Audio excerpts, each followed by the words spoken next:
All right. Hey. I'm gonna just double check. Can you see my screen?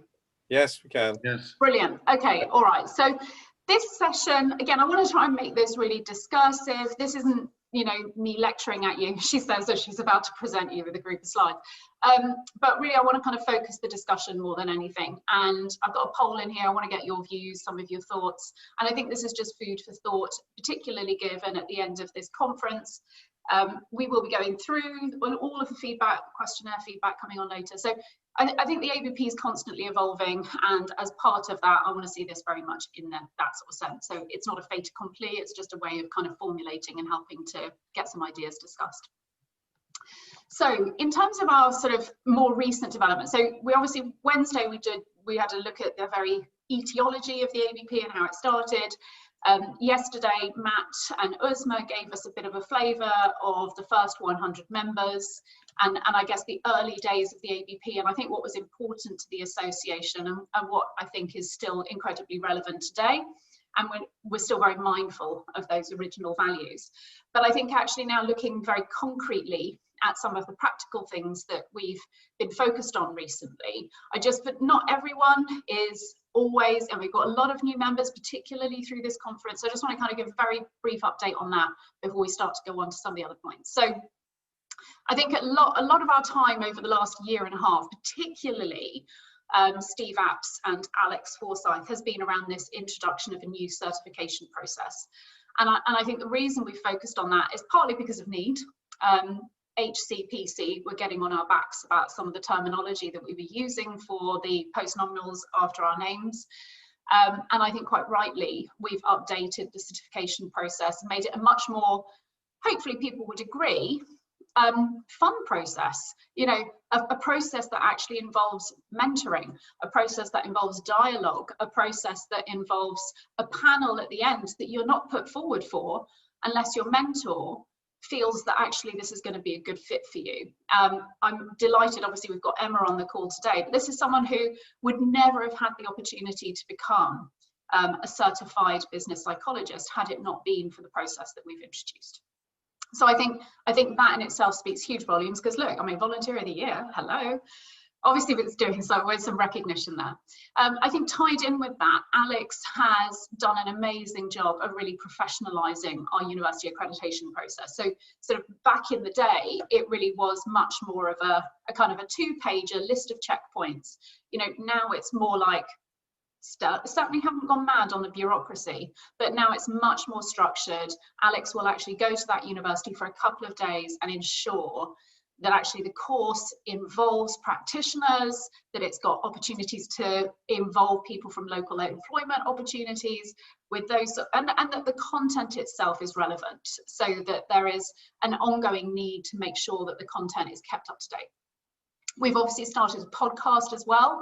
I haven't got the latest figures in terms of how many people that's reaching. That's very much in Richard Chataway's pocket, but the last understanding I had was that we are averaging something like 1,000 listens, which in terms of our reach and in terms of our scope is significantly more than we can reach through, say, a face-to-face speaker event. And of course, it's got that international appeal. And the other thing that we've been trying to do a lot of work on, and Nikki Thompson, who's the board member looking after this, who is doing literally the most phenomenal job. I mean, she goes into hospital with an eye accident and comes out signing up NHS blood and transplant as a corporate member. So she's she's not only very sharp at defining the proposition and making it relevant to corporates, but she does a very good job of actually winning people over to that side too. And I think what's important about that is that it shapes some of the members within the organisation. We constantly get feedback that, you know, a group of independent practitioners talking to the converted and talking to each other isn't as useful as a group of business psychologists talking to operations directors, or people who might be head of health and safety, or people who might be head of HR or communications for various businesses. So a lot of our focus as well has been on trying to diversify our membership, but particularly with trying to recruit more people from the corporate sector. We are currently at 1,204 members, and I think about a month ago we were about 1,150. So as a result of this conference, we've recruited more members this month than in any other previous month ever. So a big hat off to Gonzalo on that one. So that sort of says something about what we've been doing, what's been kind of occupying our time.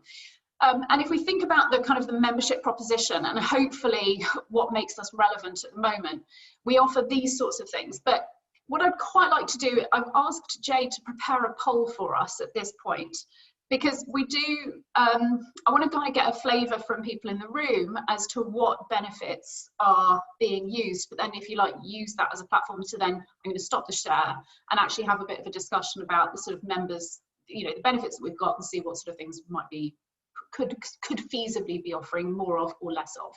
So primarily, so number one, we've got our monthly speaker events, and that's led by Stuart Desson, and it's going forward will be a mix of virtual and face-to-face. So for the last 6 months, they've been purely virtual, but actually prior to COVID, we never did any virtual. So COVID has certainly forced the virtual issue, but I think we can see the benefit of it now that I guess there's that you've had to get over the hump of adopting the technology and the strategy and making sure it works. We've now got a good idea as to how it's working. So going forward, our events, I guess until the COVID thing is completely done with, will continue to be virtual, but I think from that point on will be a mixture of the two. We also have our monthly training course events, and actually a lot of the time they have been run via webinars. So I think the majority of them this year have been webinar based. We have our discounted support services. So this year we introduced an offer from Integro Accounting, meaning anyone who wants any accounting done, you'll typically get at a much cheaper level than you will do if you go to the market for that. And Integro will do things as well, like setting up your VAT and so on and so forth. But you're looking at under £1,000, sorry, under £1,000 a year, which is pretty decent. I think the average is about 1,200. We obviously have our annual conference. You've seen the changed format that it's in at the moment. We've got professional recognition as well. So there's a couple of different things that we do around that. Obviously, the awards event that we've just run recently has been a major opportunity to obtain some of that professional recognition. It costs nothing to enter, and that in itself is a mammoth task and process. And there's also the member directory. So on the website, you know, if you were to refer any clients or things like that, say, oh, look, I'm a member of the Association of Business Psychology, I'm actually on the register, then actually that's an opportunity for you potentially to build up your credibility as well. We have the monthly newsletter. And then I think that there's the other thing that we always get told about.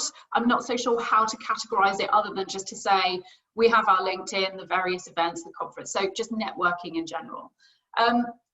Jade or Gonzalo, I don't know if you could pull the poll up now, but I'd be interested to see. Yeah, thank you. All right, so which of the following benefits do you use the most? I'm going to give you a couple of seconds just to answer.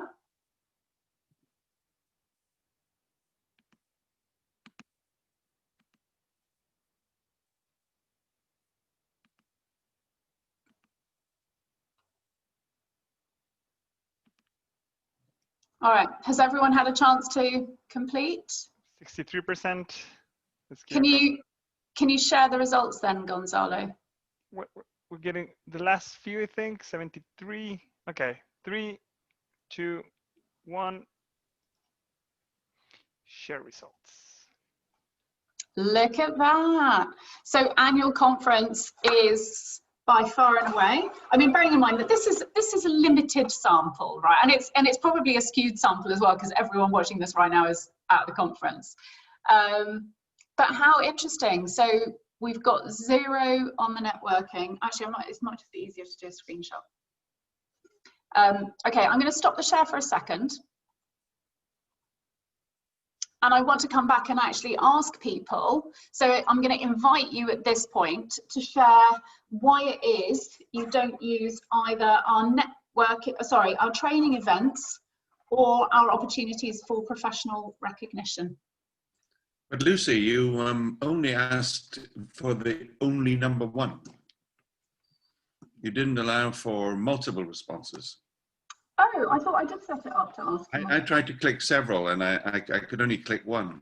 Oh, so that's fine. I'm going to blame Gonzalo for that then. Okay, let's blame Gonzalo. All right. Do you know what then? Poll hasn't worked. Thank you for pointing that out, Brian. That's all right. That's all right. Okay, well then let's go back to sharing the screen for a second. I'm going to invite people then. So actually, on the basis that the poll results are faulty, then I'm going to invite you to say which of the events that you use, or which of these benefits you use the least and why.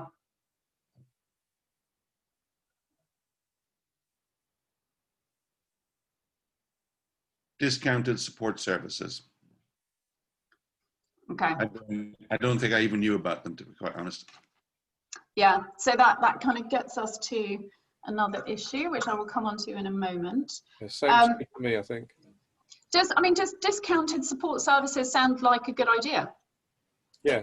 Yeah. I used to use them, Lucy. I used the insurance last year, but the Oxygen didn't provide the full cover that I was looking for, so I went elsewhere. But I did use them for the first year. Okay. Are there, does anyone else on the line at the moment? Anyone else use the support services? I think we had nobody coming back on that one. So what about as a concept? So Steve, you say yes. Do you want to elaborate as to why you think that's a good idea? Which, number 3? On the discounted support services, yeah.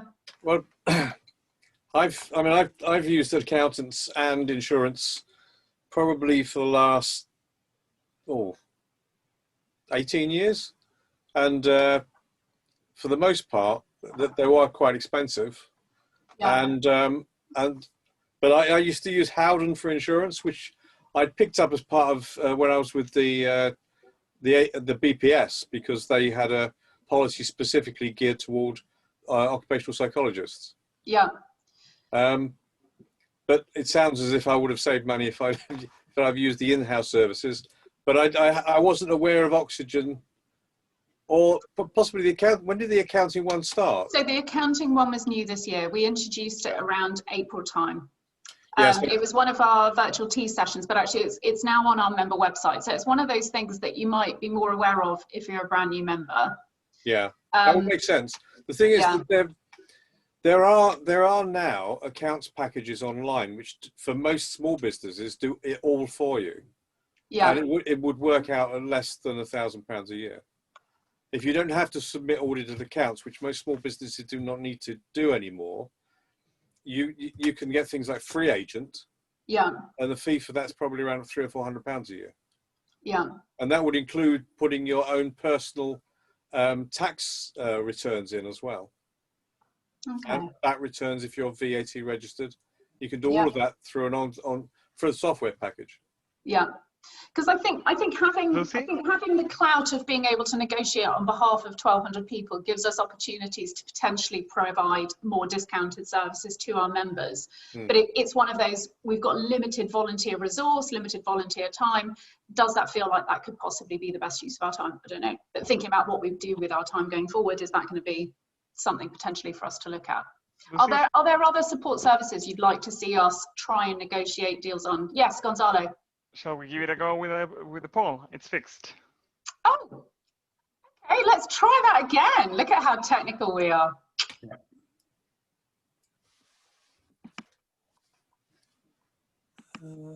I mean, this is the whole conference team in action, right? Identify an issue, it's no longer an issue. Now the data, it's looking like you expected, Lucy. Okay. We have 72% of the people, almost everyone but before. So in 3, 2, 1, end polling, share results. There we go. Wow. Whoa. Okay, so yeah, that's interesting. Doesn't make you feel good, Lucy? Doesn't that make you feel it's all worthwhile after all? Indeed, indeed. Okay, so I'm interested that, so then the next one I want to pick up on, sorry, let me just finish that one out. Are there other discounted support services you think we should be offering that we're not doing at the moment? Books. Books, interesting. Okay, can you elaborate on that, Brian? Well, I think if you get discount for interesting books, you recommend a book a month, something a bit maverick, something a bit quirky, something vaguely to do with business psychology. I think that would be interesting. It's partly provocative and also it's developmental. Okay, interesting. One thing I can tell you all coming in the pipeline is Clodagh, the workhorse that she is, has just actually written 3 books summarizing all of the awards, the best awards, for the last 5 years in each of the categories and areas. that will become free downloadable Kindle books that our members can access. Fantastic. What about access to sites that carry research in our field? Do you mean like SEBMA? I think that's the one of them, yes. Yeah, so we've tried that actually. We've gone down the route. We actually did a poll 2 years ago asking members if they would like us to provide an option of, do you want to sign up for the ABP or do you want to sign up for the ABP and SEBMA at the same time? And the take-up rate on it was less than 5%. So we took it from there that was, I guess, a service that wasn't particularly in high demand. Right. But it seemed like a logical thing, but there just wasn't the demand for it at the time. So that may answer your question as well, Mark. I mean, just out of curiosity, are you guys members of organisations that will give you article access? Because I think that's also part of the other issue, right? I mean, you can get, I know I can access some articles through the BPS, but it's incredibly limited. And I've also got to be honest, I find the articles really dull. I mean, is that just me? I like the science for work approach, which is where someone will summarize the article in like 2 or 3 pages with some infographics. But again, maybe that's just my age and I'm reverting to needing things in pictures. I totally agree with that. Yeah, I mean, I tend to feel that if we provided a lot more article access, it would just be a lot more people looking at the article and then giving up after about 4 or 5 pages. Or maybe even after the executive summary. Oh, that's a good point. But I do think, and we've actually explored, so one of the things that we're looking at doing at the moment is through our corporate membership, facilitating both research of existing and current literature that answers the needs and I guess the kind of the critical areas that corporates may well be wanting to get some research and insight into. So reviewing the literature, but as well as that, potentially providing them, because now that we accredit 10 universities, providing them with a route to actually creating research and identifying answers to questions that they might be seeking. So if you like, almost brokering and being a bridge between the academic world and the corporate world, which is something that I think we've got potential to get a lot more excited about. Yeah, but to focus on your original question about discount support services, the idea of things that are reduced in price for members is potentially good. I mean, I haven't suggested books as a one-off. There could be other things, access to other conferences, access to libraries or access to data sources. I think it's worth a low level of activity on the part of the association. Thank you. Okay. The other thing, networking in general. So I'm quite surprised that that's quite low. Has anyone got any thoughts around what more we can do to help facilitate networking amongst members? Given the geographical dispersal of members, I wonder whether a networking, a Zoom-based networking event from time to time might be quite useful. It's something that I've always found both the cost and the time involved to get to London is really prohibitive. Very much so. Yeah. So I think, and would there be a focus for those networking, or literally just complete free flow, end up in a room, get a glass of wine? It's possible you could do both. There was a time when we were sharing with, I think, CIPD and BPS and doing events in Cardiff. And they would always start off with a short presentation from an invited speaker. I'm listening. I'm just going to turn my phone off because that's me. How embarrassing. And then there'd be a Q&A, and then it would be a wine reception or something. And they were very popular, very, very popular. But the individual that coordinated it, unfortunately, couldn't continue it. And they were the champion, and so it died. Oh, okay. There were no other events like it in the area. I know Caroline Gawley was trying to get a networking events going off from time to time in the Bristol area, and again, the difficulty of getting there made it quite challenging. But I think theme-led would be good. Okay, shall we, Steve, how do you feel about potentially having a conversation after this to plot out maybe 7 or 8 themes. Just everyone in the room, could you just pop in the chat if that sounds like something you'd like to do? I quite like the idea, I've got to be honest, I quite like the idea of doing a book club event. That way we could almost combine Brian's idea with Gonzalo's idea and sort of say, here's the book of the month, go away and read it. And if you haven't read it, come and hear what everyone else has said about it. I like that. I like that as well. Yeah. Oh, look at that. I'm on fire. Lucy, I'd already suggested a book club, a bit tentatively. Sounds great. Oh, fantastic. Oh, look at that. Okay. All right. Well then, Mary, why don't we hook you into the conversation with Steve? Yeah. And let's do that following this. So Mary, Steve, we'll have a conversation about networking / book club type of event. Great. Look at this. We are rocking and rolling. Okay. Anything on the, so clearly if I go back to the results, I don't know if you could share those again, Gonzalo. The thing that everyone, again, this is slightly skewed sample, right? But we have done this poll, probably about 18 months ago. And conference and speaker events came out as being the 2 main member benefits that people tended to use the most of. And I think we already kind of talked to and address how we have adapted, if you like, the speaker events to keep them relevant. I think the professional recognition is a really, really interesting one, because I think we've got this complete free opportunity for people to get their name, and in fact if you remember it's already on the list, right? But I think one of the things that I'd like to see us do more of as an association is through the certification process that you're going to see coming through over the next sort of year or so, is actually the provision of some sort of a badge that you can put onto your email, onto your website. You can already, by the way, do that with the ABP logo. Right, so this isn't new. This is a facility and a benefit that you've got just through being an ABP member. But I think it would be really cool if you could actually have some sort of a badge on your email address that says, I'm a certified business psychologist. And then that's this very kind of subtle kind of credibility. There's probably some sort of nudge. I'm sure if we had a test, we could do here's an email without the badge, here's an email with it, and then ask the question, how credible does this person feel? Because I bet money that the badge does do something. But I would encourage all of us, if you're not already doing this, at the very least, put the ABP logo at the bottom of your email, and put, whatever your general member or whatever it is. But put it down there, because I think anyone that has a commitment to ongoing professional development is something to be talked about, something certainly to be shared and taken advantage of. So I think in terms of like the quickest win for everyone, that could easily be something that you knock up to 100% without any real cost of your time or any real cost on your workload. Okay, so the other one is monthly newsletter. So we obviously spend quite a lot of time and effort in the monthly newsletter, putting in things like, latest job opportunities, stories, hot topics, if there's an article, what are the upcoming training events, what's the upcoming speaker events.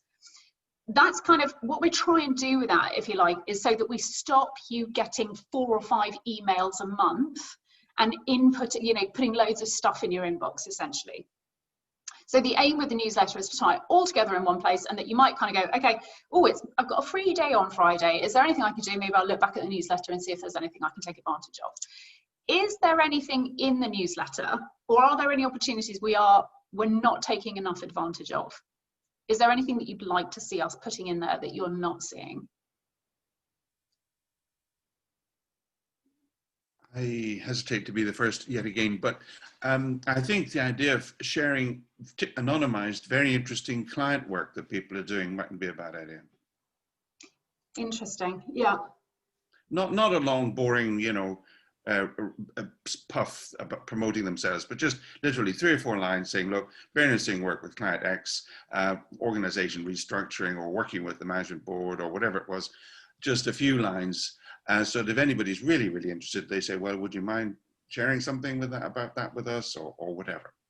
So people would have to take the initiative to post it into you virtually. Yes. Yeah. But it wouldn't be the hardest thing. I'm trying to think of what would be the easiest way to facilitate that. And half of me is thinking actually in a newsletter, there could be a call for the next one. So if while you're reading this, have you got something to add into the next month's newsletter? Yeah.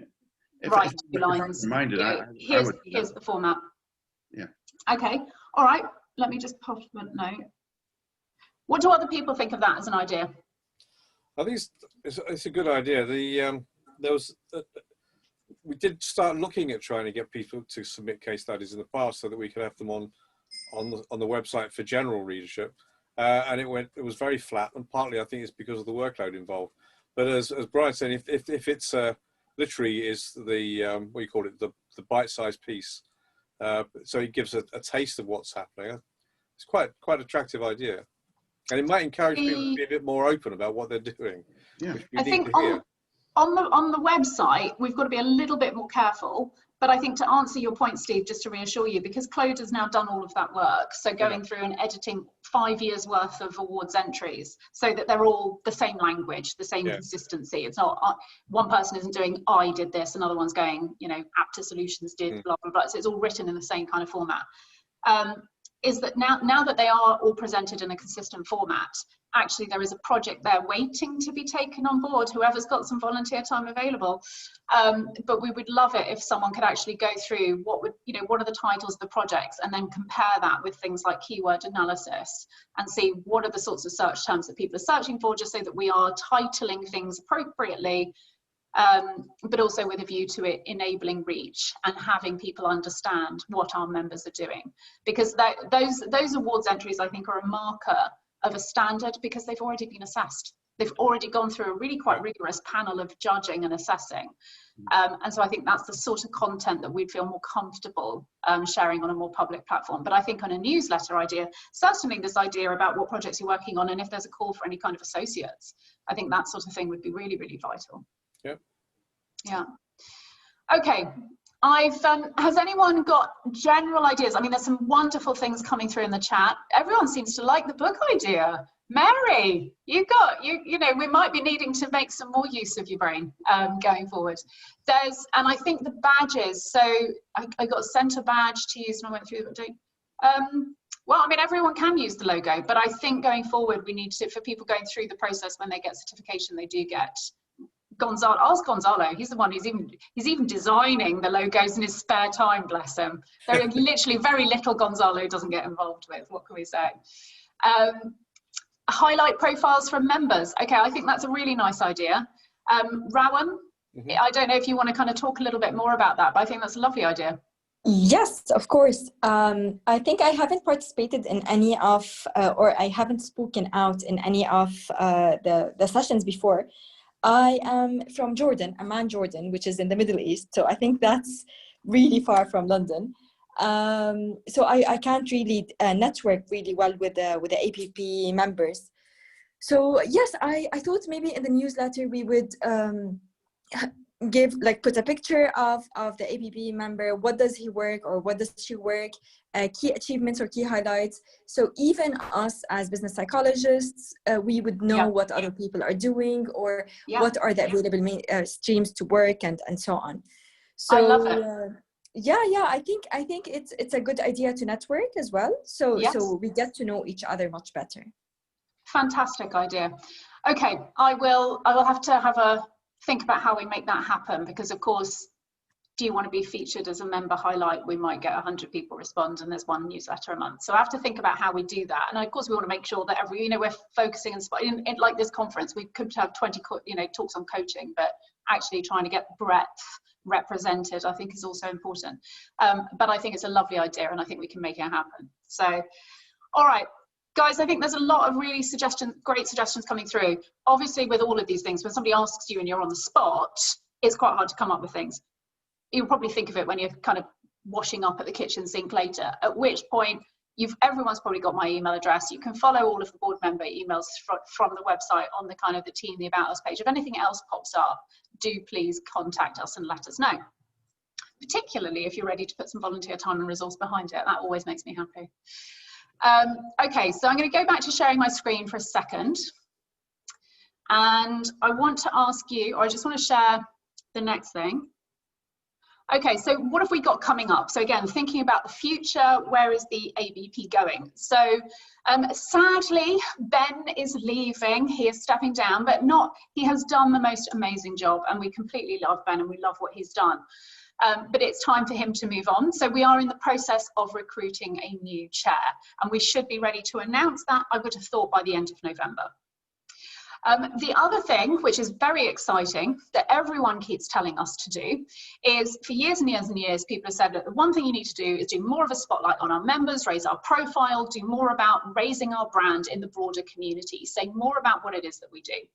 And one of the biggest struggles we have around doing that is it's almost too big a job for any one individual, right? Because you've got to market conference, you've got to market speaker events, you've got to market trainer events, you've got to get a newsletter done, and all of that is too much for one. So we have finally, through years and years, we've now made enough money that we can now commit to a salary at least on a one-year basis. So we are going to start the process of recruiting a head of marketing and communications. And the wonderful thing about that is that we'd like to make that an opportunity to somebody in our community who has got experience in marketing and communications, but who's also knows something or is at least passionate about the psychology, the business psychology world. So that as a job description is going to come out shortly, but it's going to come out shortly after the chair position has been announced, because whoever does that role is effectively going to be reporting to the new chair. But that's going to be a really exciting moment for us in terms of actually professionalizing and putting some resource, some real resource behind the one thing that we keep getting consistent feedback about doing more about professionally. Clearly the next thing coming up, you know, we've already seen, I think it's 12 people who've now gone through the professional psychology certification process. We're now forcing that issue a little bit because we have to. So we're going to ask that people move. Now, for most people, the process of moving to the new, I guess it's called this kind of grandfathering approach, but the process of moving from where you are now to the new title that you're going to get, for the majority of people, is going to be free. But it is a process that you have to go through. And that, as I say, will be the thing that probably occupies and takes up a lot of our time. Steve Apps is in charge of that process, and he has got he's recruited a team around him of, I think, 2, maybe 3 people to help answer questions and take people through that. But you will have seen, I think, several emails about that over the last certainly the last couple of months. The other thing that we're delighted to say is, you know, I think we've almost been so focused on inclusion that sometimes we forget a bit about diversity. So there's been a lot of focus this year around things like Black Lives Matter, and Uzma has taken it upon herself. She's really kind of got the bit between her teeth, as it were. She's already done some fantastic work, reaching out, talking to a number of different people. She's really quite passionate about this as a sector and as an area, and she would like to do some work about making sure that what we're doing has got a stronger focus and lens on diversity and inclusion. And then the last thing that I'd say that we're going to be looking at and spending a lot of our time on over the next couple of years is this increased focus on virtual events. I mean, they clearly work. The fact that we've got someone here from Jordan today, you know, I've seen Irina, Ingrid on some of these calls, Germany, Russia coming through. You know, that in itself tells us how remiss actually we've been on this for the last number of years, and that will not continue going forward. So the last thing that I want your input in is our target. So at the moment we are at, I shared previously, we're at 1,204 members. And what that's enabled us to do, if we look back sort of 4 or 5 years ago, when I joined, you know, I came on board as, I looked after training when I first joined. But when I first joined, the association was just over 400 members. So at that point, literally everything was completely, you know, I've got to be honest, it was a bit hand to mouth, it was a bit piecemeal, it wasn't particularly professional or systematized. We're now in a position where we've got a much, much, much better support service by way of CJAM, Association Management, who are supporting us as an association, and I think our members, in terms of making sure that membership fees and telephones are answered and that questions are dealt with in a timely manner. But in addition to that, we've also been able to hire Maria on a contract basis for the year. And again, that has massively helped to professionalize our service. The reason we want to get from 1,200 members to 3,000 members is because essentially what that would mean for the association is we go from earning something like £75,000 a year to something like 180,000. And that enables us to put some actual, again, paid resource around the 3 main areas that we actually, that pull in income essentially. So, you know, we'd have someone who could be focused 100% of the time, or well, not 100% of the time, but imagine 3 or 4 people working 3 days a week on a part-time basis. but somebody looking after membership, somebody looking after all our events, somebody looking after content, and I guess this sort of thing about what are the case studies, what's the awards, what's the content that we're going to be putting on the webs, where are the articles going to come from, what is the research we're conducting, what's happening at universities. And I think if we've got some actual resource around all of those sorts of things, then we start to be able to answer the needs of a lot of our members, but it takes membership fee to get there. So hence our target of 3,000 people. So that's kind of our goal. How do you think is the best way that we can get to 3,000 members? What could we be doing more of? Obviously, we kind of had a little bit of an examination around our member benefits, but is there any other final tricks or things that you think we could be doing more of? Lucy? Yes, Mark. I was actually going to ask what the growth strategy is, because you outlined there that you're looking to have 3,000 members, but what is the specifically identified, almost like a behavioral strategy to draw in more members? Is there any low-hanging fruit? And in terms of return on investment, what is proven to be the most effective way thus far to recruit new members? What I would say, my own personal experience is to go down the chartership route with the BPS. Although I've got more than 5 years experience, there's a large monetary barrier there. Which means that although I have the experience, it's been tough in Scotland, where I am, to get a mentor, a supervisor, and there are additional costs as well. So I think looking at some of where the barriers are for other people and what membership of the ABP offers them that they can't quite get to through the BPS, for example, without a lot of friction along the way, a lot of cost.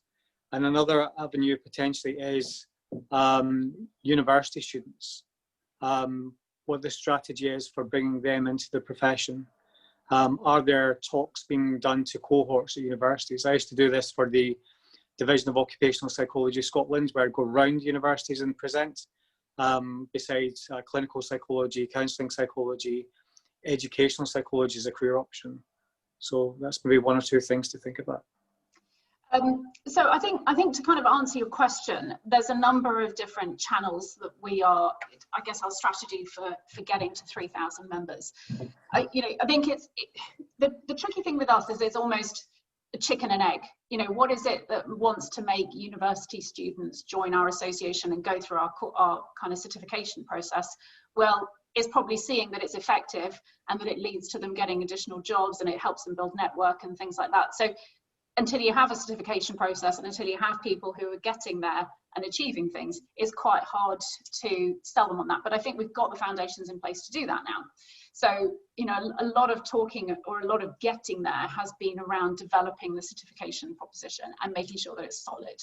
And I think the fact that universities are paying pretty good money now to go through the accreditation process is a sign that they recognize the value that it offers them.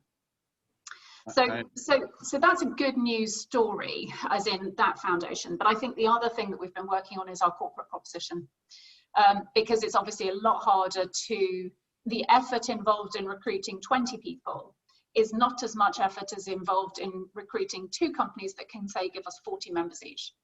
So I think developing that corporate proposition again further enhances the membership proposition, because if all of a sudden you've got members in the association who are from large corporates that actually recruit psychologists, then that again helps to ensure that the students and that the universities again see the value in the membership. So it's that, fix all of the basics and get the foundations right, and then you've got a stronger foundation on which to build.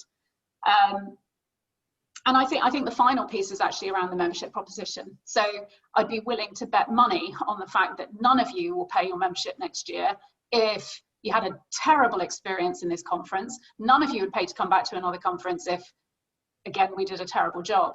So I think sometimes the best that you can do to attract and win and get new members is actually, and certainly the thing that we relied on up until now because we have no other money to do it, is word of mouth.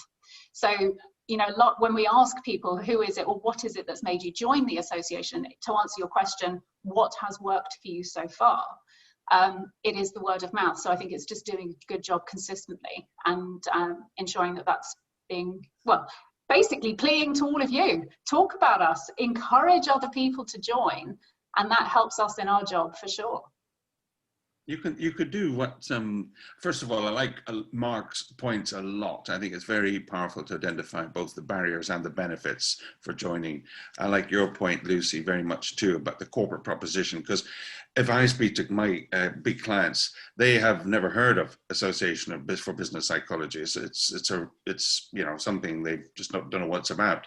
So that's a good target. But my point I'm getting to is that way back in the day when I got started on this business, we said, right, each of us has got to go out and recruit 10 other people. Yeah. And okay, it's not very sophisticated, but it's very effective. We you know, a small band of us went out and spoke to, some of us had as many as 10 friends. We said, right, let's go and speak to them all, if they're vaguely relevant, and try and persuade them to join the ABP. And that was really very successful in its much more limited way. I know your scale is different, but the principle is worth pursuing. Well, it's a good idea. I mean, Anton actually presented in 2015 a kind of a strategy for growth and getting the member target, and appealed to people at the conference. So if everyone here, and I think at the time we were about sort of 750, 800 members, if everyone here just recruited 2 members, we'd get to 2,500 members pretty quickly. But it didn't really work. I mean, Anton himself has been brilliant. I think there was one year where he alone recruited about 20 members to the association. Anton is a bit of a hero. But it's, it could be tricky getting or ensuring that happens. All right, guys, we have used up our time. We do have another session at 5 o'clock, but I want to kind of very much keep the genesis of these ideas coming through. I think we have got some really strong foundations to build on, and I think we've got an amazing certification process, and I think that in itself will help see us through, which, by the way, is a lot less expensive and I'd say more rewarding than the BPS process. Less than £2,000. sorry. Okay, next session. Thank you all so much for your contributions. Steve, Mary, I will be following up with you and look forward to seeing some changes to our newsletter and get your book club suggestions through as well. That was the other thing. Email me your book clubs or your books you'd like us to review. Have fun. Enjoy the last session of the day, everybody. Take care.